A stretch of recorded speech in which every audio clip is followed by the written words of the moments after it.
인생을 너무 단조롭게 살았나 봅니다. 제 나이가 60인데 지금까지 제대로 된 투자 하나 해본 적이 없네요. 60세가 넘은 현재 집을 사야 할지 아니면 전세로 있어야 할지, 더 젊었더라면 과감하게 대출이라도 받을 텐데 앞으로 건강하게 살아도 20년일 텐데 집이 꼭 있어야 할까? 오히려 더 노후를 힘들게 보내지 않을까? 매일 고민하면서 부의절부에 사연을 보냅니다. 최근에 유튜브를 보다가 60세 이상 베이비부머 은퇴자들이 집을 판다는 영상을 봤습니다. 40대, 50대 젊은 사람들이 집을 사고 60대는 오히려 집을 판다는 통계를 보니까 마음이 참 오락가락합니다. 저희 부부는 팔 수 있는 집도 없으니까요. 어느덧 무주택자가 된 지 20년도 넘었습니다. 사실 처음부터 집이 아예 없던 것은 아니었어요. 원래 갖고 있던 집은 한순간의 실수로 팔았습니다. 재가점을 하기 위해 대출을 받았었는데요.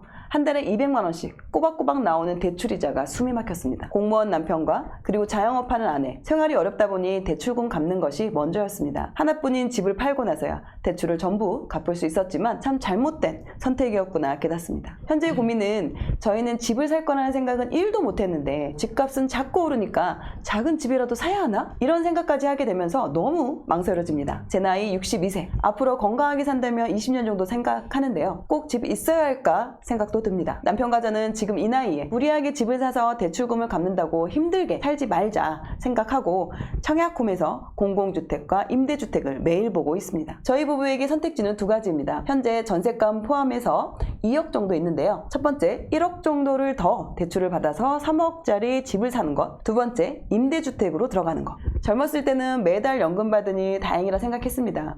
나이를 먹을수록 생각이 바뀌더라고요. 예쁜 두 딸도 지금까지 잘 키웠으니 만족스럽고 이제 우리 삶만 살면 되는구나 생각했는데요. 내 집이 없다 보니 하루에도 생각이 계속 바뀌네요. 이제는 좀 집 걱정 없이 편안한 삶을 살고 싶습니다. 앞으로 어떤 선택을 해야 자녀에게 짐을 주지 않고 저희끼리 편안한 삶을 살 수 있을까요? 지금 이분들의 지금 재정 상황을 보면은요, 전세 거주하고 계시고요. 전세금이 한 1억 4천 정도 되고요. 거의 현금 합하면 지금 자산 한 2억 정도 지금 가지고 있습니다. 남편분의 퇴직연금, 그리고 이제 두 분께서 그래도 소득이 있으셔서 한 600만 원, 지금 고정지출이 한 370만 원 정도 되는데요. 여기에 남편분의 개인 생활비가 220만 원 정도 있네요. 많습니다. 네, 아무튼 저축액이 한 230만 원 정도, 600 수입에 한 400 정도 쓰시고 200 정도 지금 저축을 하고 계시는 상황입니다. 지금 가장 큰 고민, 현금 2억이 있는데 나이는 60대입니다. 집을 사야 될까요? 아니면 임대주택으로 들어가야 될까요? 이게 가장 큰 메인 고민이고요. 두 번째는 이제 평생 직장인 공무원, 그리고 저는 파트타임 일도 은퇴를 앞두고 있습니다. 공격적인 투자는 꺼려집니다. 앞으로 어떤 방향으로 노후를 설계하고 돈을 지킬 수 있을지 궁금합니다. 수원에 살고 계시다고 들었거든요. 맞습니다. 그래서 큰 일자리도 가지고 있고 수도권에 서울 쪽에 출퇴근을 하시는 분도 많기 때문에 수원이 어떤 지역인지 궁금하신 분이 계실 것 같아서 수원을 한번 살펴볼게요. 서울에서 경기의 남부권에 위치하고 있어요. 영통구라는 곳이 있고요. 팔달구, 장안구, 권성구 4개 구로 이루어진 큰 도시죠. 인구도 100만이 넘어서 자치시예요. 그래서 인구가 많은 이유를 살펴보면 면적도 크지만 수원에 삼성이라는 거대한 직장을 자리 잡고 있어요. 그래서 이 삼성이라는 직장을 주변으로 큰 이제 주거지를 형성하고 있고 수인분당선, 강남으로 연결이 되는 노선이 있고, 그리고 이렇게 1호선이 관통을 하면서 또 서울의 서부권으로도 연결을 시켜주는 도심권하고 연결시켜 있어서 자체 직장도 가지고 있고 서울의 접근성도 나쁘지 않는, 그리고 균질성을 갖춘 좋은 곳이에요.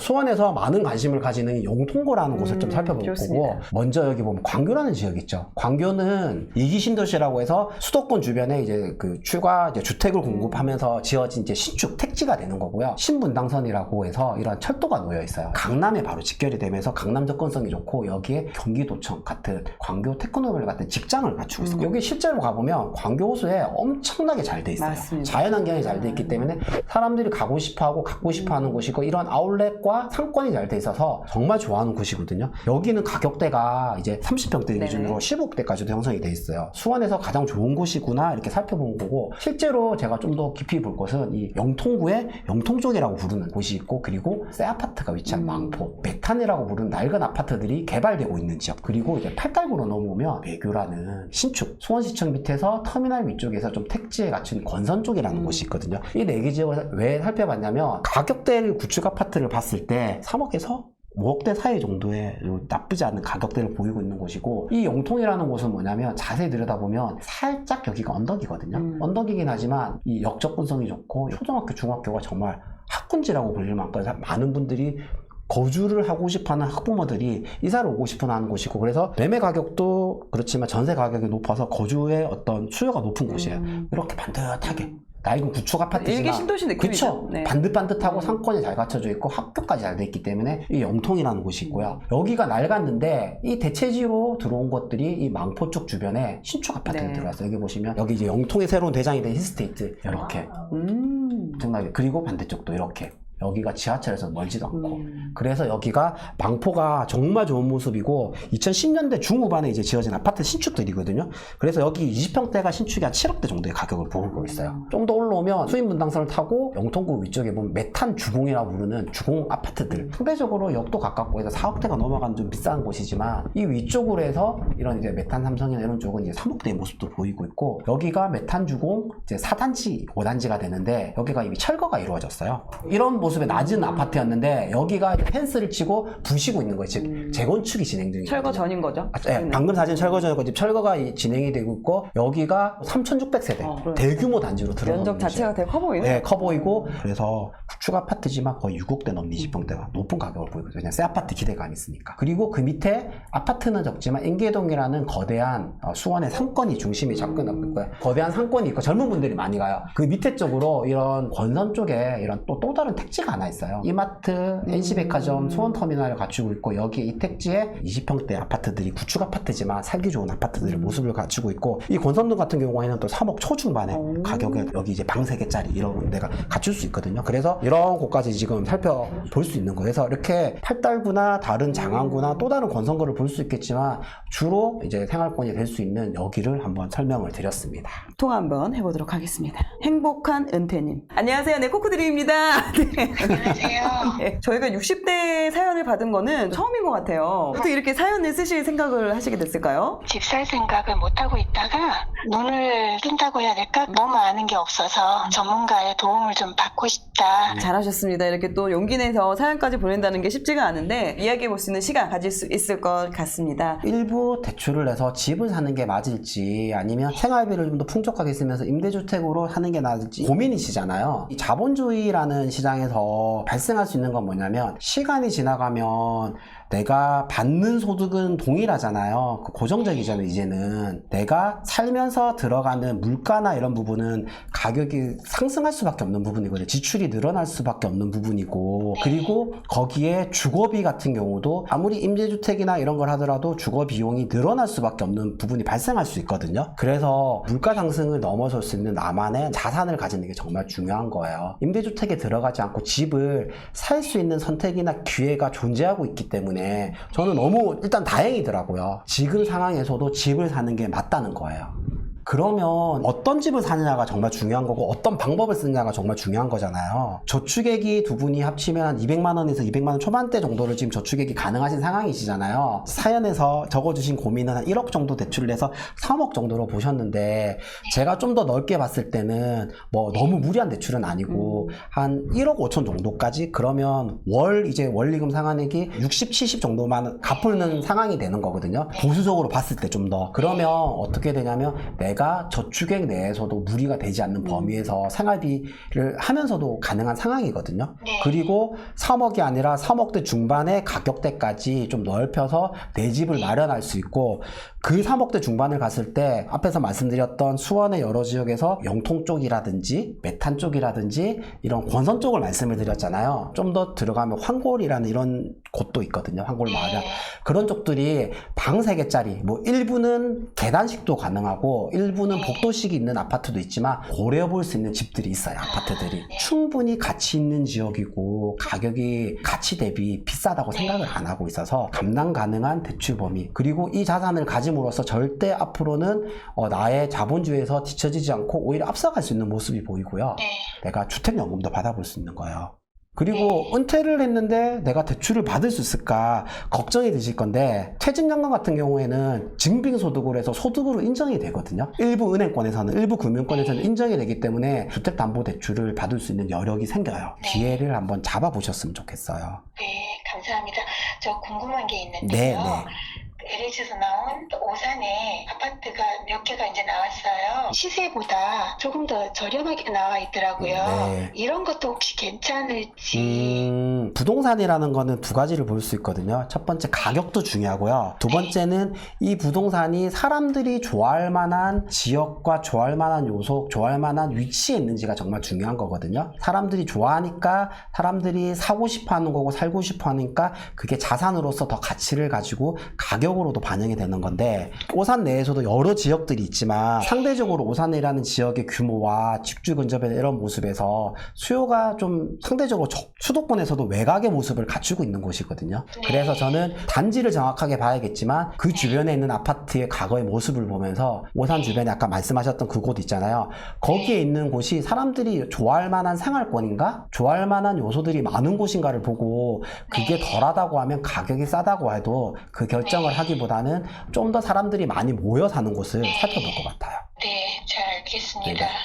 감사합니다. 임대 사는 게 왜 더 안전하다고 생각을 하셨어요? 장기로 살 수 있지 않을까라는 이제 그런 거밖에는 없죠. 아, 공공주택이나 이런 부분 말씀하시는 거네요. 네, 네. 임대 전월세를 사는 게 그게 좀 더 편하다고 생각을 하시면은 이런 고민 자체를 안 하셨겠죠? 네, 맞아요. 일단 네. 지금 거주가 해결되지 않았다라는 게 계속해서 지금 맴돌고 있고 사정 때문에 내 집을 팔아버린 거에 대한 후회가 아주 크시잖아요. 그렇죠. 그리고 네. 지금 물론 월 현금 흐름은 꾸준하게 나오고는 있지만 이 주거가 안정적이지 않다 보니까 내 집 마련에 대해서는 계속 고민을 제가 봤을 때는 하실 것 같아요. 네, 맞아요. 거주도 안정적으로 하시면서 거기에다가 네. 또 이제 집값이 조금 올라주고 이런 상황이 네. 되면은 네. 내가 집이 없을 때는 집값이 막 오르는 거 보면 좀 네. 속상하잖아요.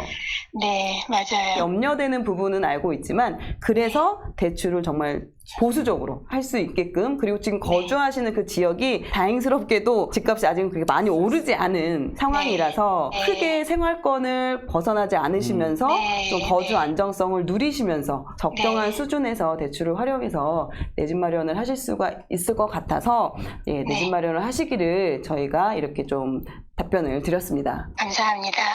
결정하는 데 많은 도움이 되네요. 저 근데 궁금한 거 하나 있는데 여쭤봐도 될까요? 남편분께서 개인 생활비가 220만 원이세요. 이게 살짝 저축을 하는 것 같아요. 저한테 말 안 하고. 그럼 네. 제가 봤을 때는요. 남편이 저보다 훨씬 발달살뜰해요.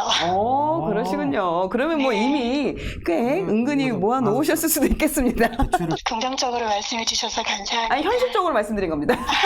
긍정적이 아니라 현실적으로 말씀을 네. 드렸어요. 자제분들이 두 분 계시죠? 네, 어디에 계시나요? 외국에 있어요. 두 분 다 네, 잘 키우셨네요. 잘 잘 키우셨네요. 자기들이 네.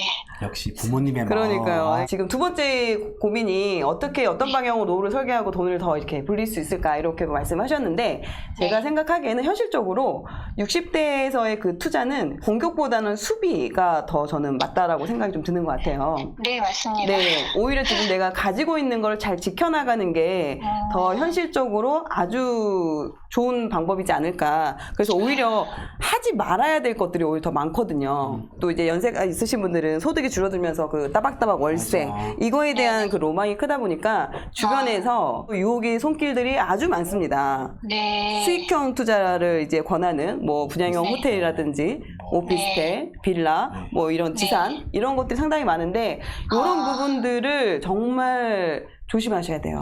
그런 분야에서 성공을 하시고 돈을 버신 분들 당연히 계시지만 그런 분들은 정말 충분히 경험이 있으시고 공부도 많이 하신 분들이잖아요. 근데 그런 분들도 실제적으로 이게 성공하기가 정말 쉽지 않은 분야거든요. 이쪽 분야가. 돈을 불려서 내가 투자를 하겠다 이런 생각은 하지 마시고요. 네. 그것보다는 지금 가지고 있는 거를 좀 지켜가시고 오히려 내 집 마련 쪽으로 그쪽으로 좀 집중을 하시는 게 훨씬 더 나을 거라는 생각이 듭니다. 염려가 돼서 말씀을 한번 드려봤습니다. 예, 감사합니다. 전혀 생각하지 못했던 부분인데 알려주셔서 너무 감사합니다. 근데 목소리가 정말 아나운서 같으시네요. 정말 좋으세요. 차분하고 정말 처음 좋으세요. 듣는데. 사연을 읽으면서 인생이 또 너무 단조롭게 산 것 같다 그런 말씀도 보고 제가 오히려 더 좀 속상했거든요. 자녀분들이 부모님을 많이 떠올릴 거예요. 다 알거든요. 얼마만큼 고생하시고 열심히 산지. 자녀분들한테 이제 또 걱정을 안 끼칠 만큼 또 연금도 세팅을 세이빙을 해두시고 그런 나의 노후 준비 생활비도 하셨잖아요. 이제 내 집 마련을 좀 고민하고 계시지만 그 부분도 공격적이지 않고 좀 보수적으로 하면서 좀 해나갈 수 있는 부분이 있으니까 정말 잘 하신 거예요. 네, 제가 해주셔서 감사합니다. 그런 생각을 가지시는 게 너무 솔직히 속상했는데 네. 절대 그러신 게 아니니까 네. 내가 누구보다도 우리 부부는 잘 살았다, 나는 잘 살고 잘했다는 생각을 꼭 가지셨으면 좋겠어요. 네. 고맙습니다. 네. 좋은 결정하고 네. 집까지 방문해서 답을 꼭 알려드릴게요. 기다리고 있겠습니다. 감사합니다. 건강하세요. 네, 건강하세요. 어머, 목소리가. 진짜 문득 생각난 게 제가 얼마 전에 유튜브 보면서 본 게 김영석 교수님이라고 계시거든. 네. 1920년생이세요. 오. 지금 100살이 넘으셨죠. 이전에 이런 말씀 하셨어요. 20년을 더 살고 돌아보니까 이제 80밖에 안 됐더라.